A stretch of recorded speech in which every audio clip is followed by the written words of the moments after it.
Olá, meus amigos, tudo na paz, tudo tranquilo. Eu sou o professor Herbert, meu nome é Herbert e estou aqui para poder gravar mais uma videoaula para vocês. E agora nossa videoaula, seguindo essa última playlist que nós começamos a gravar, é sobre hidrografia. No primeiro vídeo nós falamos sobre a importância dos rios, sobre as principais bacias hidrográficas do mundo, a importância da água doce no mundo, como que ela está distribuída, não é verdade?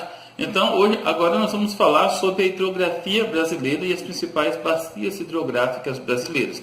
Essa playlist deve ter aí entre 3, 4, talvez até 5 vídeos. É importante que vocês façam todas essas anotações, tá? É importante também que vocês leiam o material e façam todas as atividades. Postem nos comentários as dúvidas que vocês têm, ok? Então vamos lá? Olha nos slides, ok? Hidrografia brasileira, as bacias hidrográficas. Vamos começar com as características gerais. As características gerais da hidrografia no Brasil. O Brasil tem um predomínio de rios de planalto, ou seja, rios com correnteza, com cachoeira, rios que nascem em áreas bastante elevadas, desaguam no oceano. É pobre em lagos. O Brasil quase não tem lagos, né? Tem algumas lagoas, né? Predomínio de rios perenes e com drenagem predominantemente exorreica, ou seja, os rios do Brasil, em sua grande maioria, não secam, né? Em nenhuma época do ano. A foz, na maioria das vezes, é do tipo estuário, ou seja, no Brasil, os rios desaguam direto no oceano, né? Não tem aquela foz do tipo delta que abre os braços para desaguar, né? Divide em vários braços, né? Os centros dispersores dos rios brasileiros são a Cordilheira dos Andes, o Planalto brasileiro e a vertente é o Oceano Atlântico. Então, os centros dispersores é a Cordilheira dos Andes e o Planalto brasileiro. Então, é de lá que nasce boa parte dos rios brasileiros e é ali que serve como divisa, né, para as principais bacias hidrográficas. Possui grande potencial para navegação devido à extensão territorial e a possibilidade de eclusagem em áreas de desníveis.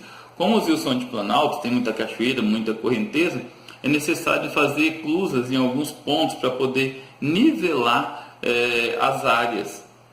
E possui grande potencial hidrelétrico. Então aqui, de maneira bastante resumida, são as principais características da hidrografia do Brasil. Vamos falar um pouquinho sobre as principais bacias hidrográficas brasileiras. Só para a gente recordar, bacias hidrográficas são aquelas que apresentam maior expressão em relação à área que abrange e a sua importância para o seu aproveitamento humano. Nossa, quase que não sai, né? Então é uma área, pessoal, é medida em quilômetros quadrados, né? E geralmente tem um rio principal e os seus afluentes. Às vezes pode acontecer de ter 2 ou 3 rios principais. Bom, essas aqui são as principais bacias hidrográficas brasileiras. Olha só, a bacia amazônica, a do Tocantins-Araguaia, a do São Francisco, ok? A do Paraná, do Uruguai e a do Paraguai são 3 subbacias. As 3 juntas formam a bacia platina. Em alguns materiais, como o nosso, por exemplo, a do Paraná e do Paraguai aparece como uma só, bacia do Paraná, tá? E tem as bacias costeiras, né? Do Atlântico Sul, do Atlântico Sudeste, do Atlântico Leste, do Atlântico Nordeste Oriental e a do Atlântico Nordeste Ocidental e a bacia do Parnaíba. Então nós vamos estudar só as principais: a Amazônica, Tocantins-Araguaia, São Francisco e a bacia Platina. Vamos começar com a bacia amazônica, pessoal. Essa aqui é a bacia amazônica, como vocês podem ver. O rio Amazonas é o rio principal e nós temos, olha só a quantidade de rios que fazem parte dessa bacia que vocês estão vendo aqui, ok? É a maior bacia hidrográfica do Brasil e do mundo, né? Evidentemente, não é só brasileira, ela pega aqui a Guiana Francesa, Suriname, Guiana, Venezuela, Colômbia, Peru. Não aparece aqui, mas pega também o Equador, a Bolívia, né? Ocupa uma área de aproximadamente 7 milhões de quilômetros quadrados, dos quais cerca de 4 milhões, né, 3,9 milhões, né, estão no Brasil. Possui grande potencial hidrelétrico em seus afluentes. Então é a bacia hidrográfica que possui maior potencial hidrelétrico do mundo, mas é muito pouco aproveitado, menos de 5%, ok? E é de grande navegabilidade. Destaque para a hidrovia dos rios Madeira, do rio Trombeta e do rio Amazonas, tá? Então aqui, ó, o rio Madeira, somente a região que sai aqui de Rondônia, o próprio rio Amazonas, ok? O próprio rio Amazonas e o rio Trombeta.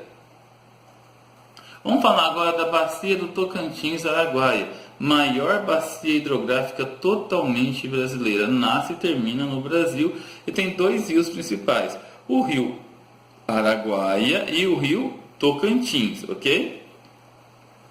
Apresenta dois rios principais, o Tocantins e o Araguaia. Apresenta grande importância para a navegação, inclusive com eclusas, facilitando o escoamento agrícola de Mato Grosso, né, o escoamento de soja.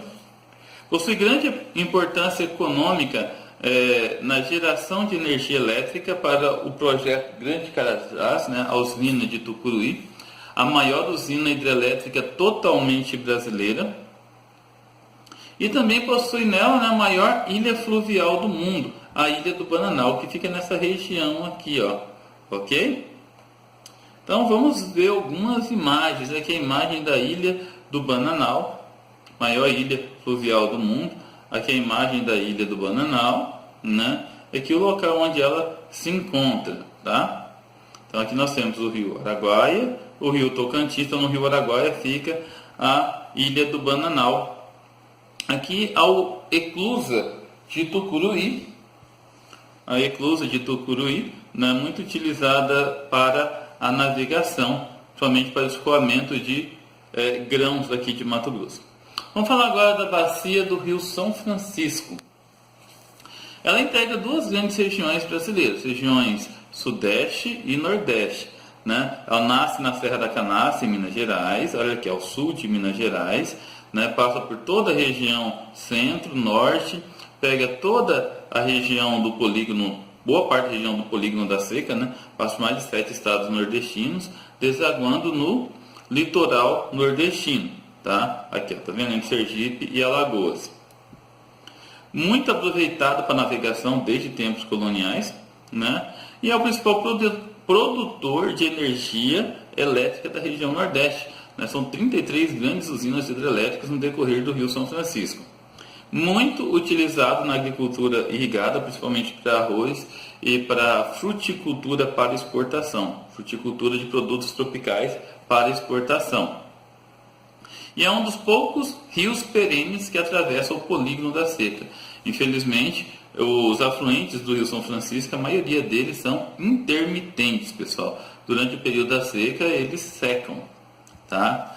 Essa aqui, pessoal, é um esquema que mostra a transposição do Rio São Francisco, tá? Então, nós temos aqui o eixo norte, ok? E aqui o eixo leste.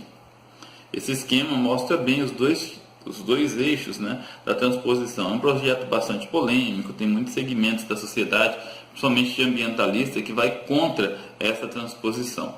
Aqui imagem da transposição do Rio São Francisco. A ideia é levar água até a região onde não tem água, ok? E aqui imagem, né, da navegabilidade do Rio São Francisco, muito utilizado aqui para escoamento de produtos, né? E aqui, ok, mostrando mais uma vez a navegabilidade do rio.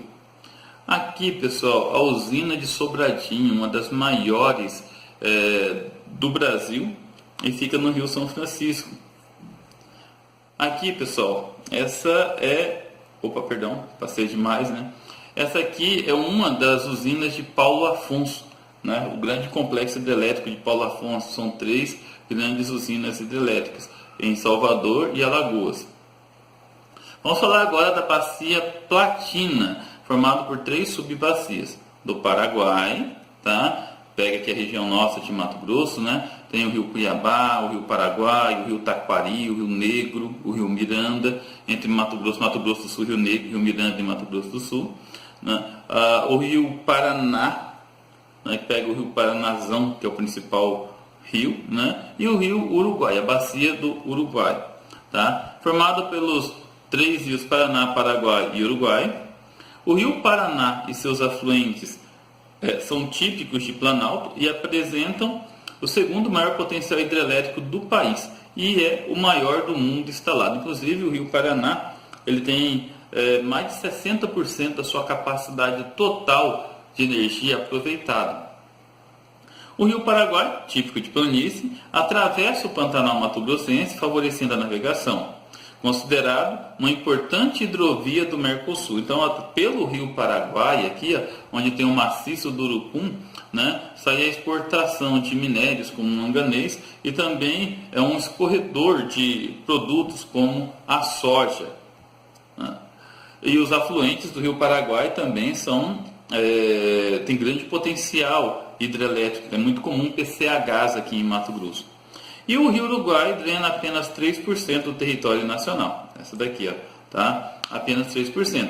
Seu curso superior é de Planalto e o seu curso inferior é de planície. Ou seja, o curso superior possui grande potencial hidrelétrico, tem grandes usinas hidrelétricas, enquanto que o inferior é bastante navegável.